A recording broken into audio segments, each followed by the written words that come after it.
नमस्कार मेरे UP home guard वाले सारे भाइयों और बहनों को, कैसे हैं आप लोग। उम्मीद करता हूं अच्छे होंगे। भाई टेलीग्राम के ऊपर मेरे पास काफी है, एक जो है लिस्ट मेरे पास आगे आ रही है कट ऑफ की। और काफी भाई परेशान है इस कट ऑफ को लेकर कि एक जो वायरल हुई है कट ऑफ, मैंने टेलीग्राम के ऊपर भी उसको रिपोस्ट कर दिया कि आप लोग जाके देख सकते हैं कि क्या उस चीज के अंदर कट ऑफ कितनी बताई गई है। भाई इंस्टाग्राम मेरा उस चीज से भर दिया सारे भाइयों ने, और जो है वहां पे टेलीग्राम पे उन्होंने इतने मैसेज कर दिए और कमेंट सेक्शन में इतने मैसेज भर दिए हैं कि भाई आप बताओ क्या ये सही है या नहीं है, क्या इतनी कट ऑफ वो जा सकती है नहीं जा सकती। अगर आप इसको देखना है तो टेलीग्राम चैनल का लिंक कमेंट सेक्शन में दे रखा है, वहां पे ज्वाइन कर लो। सारी अपडेट्स मैं वहीं पे देता हूँ। आज की वीडियो में बात करने वाले हैं क्या ये कट ऑफ है वो सही रहने वाली है नहीं रहने वाली, फिजिकल के लिए आपकी टाइम कितना मिलने वाला है, डेट्स आपकी, साथ ही के अंदर आपके डॉक्यूमेंट्स आपको कौन से तैयार कर लेने चाहिए, उसकी भी हम बात करेंगे। रिजल्ट को लेकर अगर मैं बात करूं भाई, रिजल्ट के अभी तक आज ठीक ही 24 या 25 को आपका रिजल्ट है वो आ जाना था, बट अभी रिजल्ट है वो नहीं आया है अभी तक। और रिजल्ट अभी आने की संभावना की कोई भी डेट्स, कोई भी तरीके से साइड अपडेट कुछ भी नहीं हुआ अभी तक। तो मुझे नहीं लगता कि रिजल्ट आज या कल में भी आ सकता है। फिर आपका संडे आ जाता है, संडे को भी जो है चांसेस बहुत ज्यादा कम है कि आपका जो रिजल्ट है वो आपका जारी हो सकता है या नहीं हो सकता। तो भाई रिजल्ट को लेकर जो है वो बच्चों के दिमाग में काफी ज्यादा कंफ्यूजन क्रिएट था। तो भाई रिजल्ट की कोई भी ऑफिशियल डेट है वो नहीं है। अगर जैसे ही रिजल्ट आता है मैं आपको टेलीग्राम के ऊपर है जो आपको जो है नोटिफिकेशन दे दूंगा। तो भाई नीचे टेलीग्राम चैनल का लिंक है वो जरूर जाके है वो ज्वाइन कर लेना। आज की वीडियो में हम बात करने वाले हैं आपकी कट ऑफ को लेकर। आपकी जो कट ऑफ वायरल हुई है, क्या इतनी कट ऑफ सच्चाई है, क्या जो अभी यूट्यूब के ऊपर चल रही है वो कट ऑफ में सच्चाई है, कितने नंबर पे आपको डीवीपीएसटी के लिए बुलाया जा सकता है, कितने नंबर पे आपका फाइनल सिलेक्शन हो सकता है। टोटल चीजें इस वीडियो में क्लियर करने वाले हैं। कैसे आपको फिजिकल क्लियर करना है, फिजिकल एक महीने में क्लियर कैसे करोगे, हर एक चीज ए टू जेड जीरो से लेके आपको जो है मैं पूरी जो आपको देने वाला हूं। और काफी भाई ये कमेंट्स कर रहे थे कि भैया फॉर्म में दिक्कत आ गई है, मेरे बॉडी में कुछ दिक्कतें हैं, हैंडीकैप्ड हूं, या फिर मैं क्या कैसे फिजिकल कर सकता हूं, मैंने फॉर्म गलत लगा दिया है। टोटल चीजों का मैं जवाब इस वीडियो में देने वाला हूं। तो ये वीडियो भाई 5 से 7 मिनट की वीडियो होने वाली है और हर एक भाई के लिए इंफॉर्मेटिव वीडियो होने वाली है। पूरी वीडियो जो भाई देख लेगा, अब की बात जो है एक भी डाउट आपका नहीं रहने वाला है इस वीडियो को देखने के बाद में। यूपी होमगार्ड की आगे की जो भी प्रोसेस है उनको लेकर, रिजल्ट की मैंने आपको बताई दी है। रिजल्ट आपका लगभग जो है, मुझे नहीं लगता कि आजकल में रिजल्ट है वो आने वाला है। बाकी अगर रिजल्ट आजकल में नहीं भी आता है तो फिर आप मान के चलिए, फिर अगर आप अगस्त जुलाई में ही आपका रिजल्ट आने वाला है, क्योंकि फिर आपका संडे आ जाएगा और फिर मंडे को आपके जो चांसेस है वो काफी, क्योंकि फिर जुलाई की स्टार्टिंग में ही डाल देंगे वो रिजल्ट। तो अगर होगा या 30 को आपका रिजल्ट है वो आ सकता है। रिजल्ट के मतलब कभी भी रिजल्ट आ सकता है। रिजल्ट की कोई भी ऑफिशियल नोटिफिकेशन किसी भी टाइप से हम लोगों के पास भी नहीं है और ना आप लोगों को हम दे सकते हैं, क्योंकि पहले जो अनुमान था वो लगा लिया था भाई, जितना लगाना था उतना, बट कोई भी तरीके से वहां पे जो है रिजल्ट नहीं मिला। तो भाई हम भी निराश हो गए, बच्चे भी निराश हो गए। तो मैंने उस चीज को छोड़ दिया कि रिजल्ट का हम जो है नहीं बता सकते रिजल्ट आपका कब आएगा।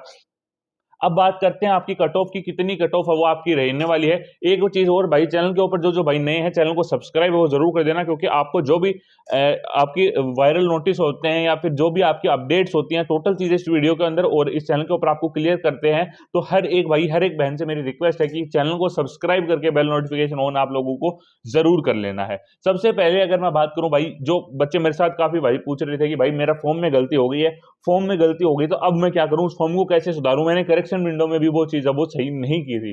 भाई इसके लिए एक ही चीज है, जिस दिन आपका डॉक्यूमेंट वेरिफिकेशन होगा, देखो अगर आपका नंबर ही नहीं आता रिजल्ट के अंदर, ऐसा ना करे, बट वो अगर आपका नंबर आता और आप डॉक्यूमेंट वेरिफिकेशन के अंदर आता हो तो ही आपको जो है फॉर्म में आपको करेक्शन करने की जरूरत है, वरना तो जरूरत ही नहीं है। अगर आप डीवी के लिए जाते हो तो जो आपने फॉर्म भरा है उसकी जितनी भी डिटेल्स हैं उनकी फाइल्स उनके पास होती हैं।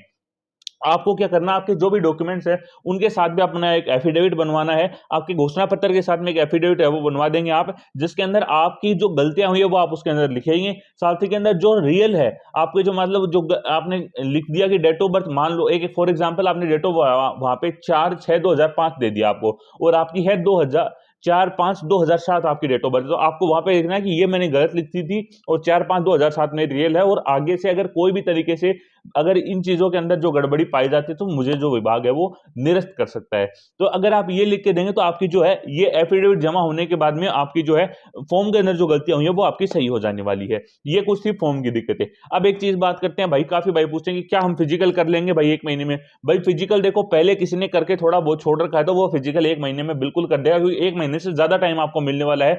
अब अगर मैं बात करूं फिजिकल की डेट्स की, फिजिकल आपका अगस्त में होने वाला है, तो भाई पूरा जून, आप जुलाई आपके पास पड़ा है, जून के आपके पास 3-4 दिन पड़े हैं, और ऐसा भी नहीं है कि अगस्त में पहले ही दिन आपका हो जाएगा। तो लगभग 1 महीने 10 दिन के लगभग आपको फिजिकल का टाइम है वो मिलने वाला है। हाँ, डॉक्यूमेंट वेरिफिकेशन के लिए आपको जो टाइम है वो लगभग 10 से 15 दिन का ही मिलने वाला है। तो डॉक्यूमेंट वेरिफिकेशन के लिए कौन कौन से डॉक्यूमेंट्स आपको रखने हैं वो भी मैं पहले बात कर लेता हूं, उसके बाद में हम बात करेंगे आपकी जो कट ऑफ है उसको लेकर। डॉक्यूमेंट वेरिफिकेशन के अंदर मैं बात करूं, सबसे पहले आपको डॉक्यूमेंट्स की, देखो सबसे पहले आपको जो सबसे मेन चीज होती है पेपर के सबसे पहले ऊपर, वो होती है आपकी फोटोग्राफ। आपको भाई 8 से 10 आप अपनी जो फोटोग्राफ वो पासपोर्ट साइज है वो बिल्कुल लेके जानी है, ये आपकी सबसे मेन चीज है। दूसरी चीज आपको अपना आधार कार्ड लेके जाना है। आधार कार्ड के साथ में दूसरी ही चीज मैं आपको बताऊं, आइडेंटिटी वेरिफिकेशन के लिए आपको कोई और कार्ड भी चाहिए होगा, अन्य कार्ड भी आपको लेके जाना होगा, जैसे कि आपके जो है ड्राइविंग लाइसेंस आप लेके जा सकते हैं, या फिर वोटर आईडी कार्ड आप लेके जा सकते हैं, या फिर कोई भी ऐसी चीज जैसे पैन कार्ड भी आप लेके जा सकते हैं। तो आपको है जो आधार कार्ड के अलावा ये चीज चाहिए होंगे, ऐसा नहीं होगा कि आप सिर्फ आइडेंटिटी आपके आधार से वेरीफाई होगी, कोई भी एक चीज आपको एक्स्ट्रा में भी चाहिए होगी। और जिस भाई ने अपडेट्स नहीं करा रखी अपनी फोटो वगैरह, वो अपडेट जरूर करवा ले अपनी फोटो के अंदर। फिर उसके बाद में बात करूं, आपकी जाति प्रमाण पत्र, आपको कास्ट सर्टिफिकेट है वो बिल्कुल चाहिए होगा। और जाति प्रमाण पत्र की एक डेट्स होती है, जो आपको डेट दी जाएगी, आपको लगभग 6 महीने से पहले, जिस दिन आपका डॉक्यूमेंट वेरिफिकेशन होगा उससे 6 महीने पहले तक का आपका जो है जाति प्रमाण पत्र अगर बना हुआ है तो आपको कोई दिक्कत नहीं है, वो आप जो है जमा करवा सकते हैं। और अगर 6 महीने से ज्यादा हो चुके हैं तो एक बार जो अपना रिन्यू है वो बिल्कुल करवा देना। रिन्यू टाइप से आप करवाओगे तो आपको किसी भी तरीके की दिक्कत है वो नहीं आने वाली है। उसके बाद में अगर मैं बात करूं आपकी जो आपको मूल निवास की है, आपका जो मूल निवास है जिसको हम बोलते हैं, वो आपको जरूर है वो लेके जाना है। मूल निवास का क्या कारण है कि मूल निवास आपका जो है आपका एड्रेस वेरिफिकेशन के लिए है, जो वो आपको बिल्कुल चाहिए होगा, तो आपको वो भी है वो लेके जाना है। उसके बाद में अगर मैं बात करूं मूल निवास के बाद में, तो आपको शपथ पत्र या घोषणा पत्र, शपथ पत्र या घोषणा पत्र आपको जो है वो भी बिल्कुल लेके जाना है। इसके पीछे क्या कारण है कि काफी जगह शपथ पत्र अलाउड होता है, काफी जगह आपको जो है शपथ पत्र अलाउड है वो नहीं होता है। तो आपको अगर शपथ पत्र आपका अलाउड है तो वो आपको भी लेके जाना है। एक चीज और, आपका जो कास्ट सर्टिफिकेट है उसमें ईडब्ल्यूएस वाले काफी भाई पे लागू है और काफी भाइयों पे लागू नहीं भी है, तो उस चीज को आपको ध्यान में है वो बिल्कुल रखना है। उसके बाद में जो है आपको है अपना जो कास्ट सर्टिफिकेट है वो लेके जाना है। अब मैं अगर बात करूं कास्ट सर्टिफिकेट के बाद में आपको और कौन कौन सी चीजें चाहिए होंगी, तो भाई कास्ट सर्टिफिकेट के बाद में जो चीजें आपको चाहिए होती हैं वो घोषणा पत्र मैंने आपको बता दिया, घोषणा पत्र के बाद मूल निवास, जाति प्रमाण पत्र, 10th की मार्कशीट आपको चाहिए होंगी, 10th की मार्कशीट, 12th की मार्कशीट आपको जो है वो चाहिए होंगी। अब काफी भाई ये भी कमेंट्स करते हैं कि भैया क्या हमें जो है हमारे लेमिनेशन वगैरह हमने करवा रखे तो वो कोई दिक्कत देगी या नहीं देगी। भाई देखो, अगर मैं बात करूं आपकी जो सर्टिफिकेट्स के अंदर जो आपके जितने भी सर्टिफिकेट्स उनमें अगर आपने लेमिनेशन करवा रखा है तो भाई वो किसी भी तरीके से दिक्कत नहीं देगी। चीज एक होनी चाहिए कि ओरिजिनल होनी चाहिए, जो भी आप लेके जा रहे हो वो फोटोकॉपी नहीं, वो ओरिजिनल होनी चाहिए। और हर चीज के आपको एक एक दो दो फोटोकॉपी एक्स्ट्रा निकलवा लेनी है, क्योंकि अगर कोई डॉक्यूमेंट जमा होता है तो आप जो है उसकी फोटोकॉपी जमा करवा सकते हो और दिखाने के लिए आपके पास ओरिजिनल चीज है वो होगी। और इसके बाद में अगर मैं बात करूं आपके एनसीसी वगैरह के जो भी सर्टिफिकेट्स हैं या फिर स्पोर्ट्स के काफी सर्टिफिकेट्स है वो बच्चे ऐड करते हैं, तो वो सर्टिफिकेट्स आपको ऐड करने के लिए डॉक्यूमेंट वेरिफिकेशन से पहले तैयार कर लेने, ये कुछ थे डॉक्यूमेंट जो आपको तैयार करने ही है। अब अगर आखिरी में बात आती है फॉर्म की, मैंने चीजें क्लियर कर दी है। और अब मैं कट ऑफ की बात करने वाला हूं, उससे पहले भाई काफी भाई के सवाल में और भी दिमाग में और भी सवाल होंगे कि क्या क्या चीजें उनको चाहिए होती हैं, तो और भी कोई सवाल अगर आपके यहाँ कमेंट सेक्शन में जरूर पूछ सकते हैं। अब कट ऑफ की बात करते हैं। कट ऑफ की बात करने से पहले एक चीज मैं और क्लियर करना चाहता हूं, काफी भाई फिजिकल कर रहे हैं यूपी होमगार्ड के, तो फिजिकल के लिए भाई काफी भाई मेरे से पूछते भी हैं और मैं खुद भी बताना चाहता हूँ, रिकमेंड करना चाहता हूँ। भाई हमने एक नीचे शॉप ओपन कर रखी है आपके फ्लिपकार्ट के ऊपर, आप जो वहां से चेकआउट कर सकते हैं। 1000 से 1200 की रेंज में मैंने जो पर्सनली यूज किए थे वो मैंने उस शॉप में है जो शूज डाल दिए हैं, प्यूमा, सेगा, एब्रोस और एशियन के जो है आपके जो फिजिकल के लिए है, सॉफ्ट सोल और लाइट वेट के साथ में आपको जो है काफी अच्छी डिमांड है उन चीजों की, और आपको है जो एक रियल जो आपकी डिस्काउंटेड प्राइस है वो भी वहां पे मिलने वाली। तो एक बार चेकआउट है वो जरूर करना, ताकि आपके फिजिकल के अंदर चार चांद लग जाएंगे उन जूतों से।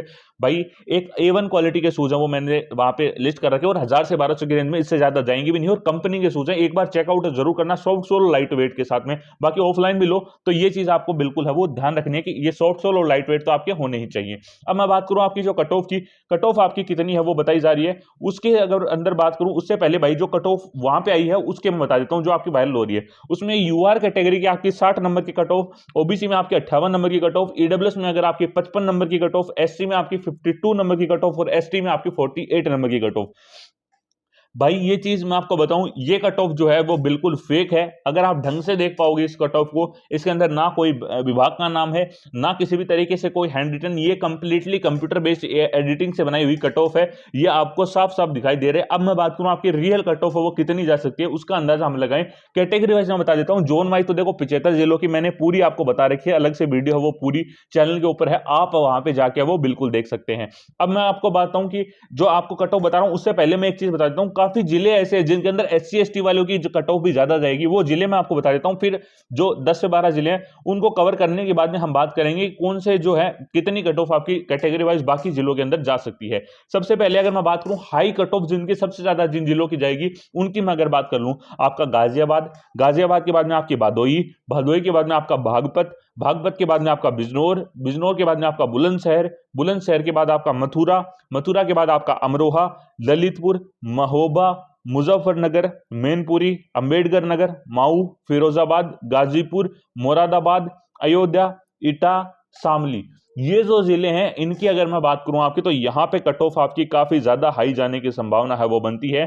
फिर इससे कम किसकी बनेगी वो मैं आपको बताऊं। संत कबीर नगर, बालिया, हापुड़, कन्नौज, मेरठ, आजमगढ़, चंदौली, सहारनपुर, रायबरेली, झांसी, कानपुर देहात, हाथरस और औरैया। और ये वैकेंसीज के हिसाब से मैं आपको बता रहा हूं, और यहाँ पे कट ऑफ वो ज्यादा जाने की संभावना है। अब कट ऑफ आपकी बाकी जो जिले हैं उनमें कितनी रह सकती है उसकी अगर मैं बात करूं, तो भाई कैटेगरी वाइज अगर मैं बात करूं आपसे, तो सबसे पहले अगर मैं बात करूं यूआर जनरल कैटेगरी की, तो भाई यहाँ पे आपकी कट ऑफ है वो लगभग 55 प्लस जाने की संभावना वो रहती है अगर आप जनरल कैटेगरीज के हो। ये एक ओवरऑल बात कर रहा हूं, जब एक पर्टिकुलर आपकी जो जिले वाइज आएगी तो वो कट ऑफ कम हो जाएगी। अगर मैं बात करूं यूआर की, तो भाई 55 प्लस, ओबीसी की मैं बात करूं यहां पे, तो आपकी जो है लगभग 53 प्लस आपकी जो कट ऑफ है वो जाएगी। ईडब्ल्यूएस की अगर मैं बात करूं आपकी, तो 50 प्लस, और एससी की अगर मैं बात करूं आपकी, तो 46 प्लस, और अगर मैं बात करूं आपकी एसटी की, तो 42 प्लस या 43 प्लस जाने की आपकी संभावना है। इससे ऊपर नीचे कट ऑफ होने जाने की कम संभावना बहुत ज्यादा कम बनती है। ये थी आपकी कुछ कट ऑफ, और जो आपकी वायरल कट ऑफ उसको लेकर छोड़ दीजिए, और डॉक्यूमेंट वेरिफिकेशन की मैंने चीजें आपको बता दी है। बाकी अगर कोई भी सवाल आपके दिमाग में और बचते हैं तो आप कमेंट सेक्शन में बिल्कुल पूछ सकते हैं। मिलते हैं अगली वीडियो में किसी नए टॉपिक के साथ, तब तक के लिए जय हिंद, जय भारत।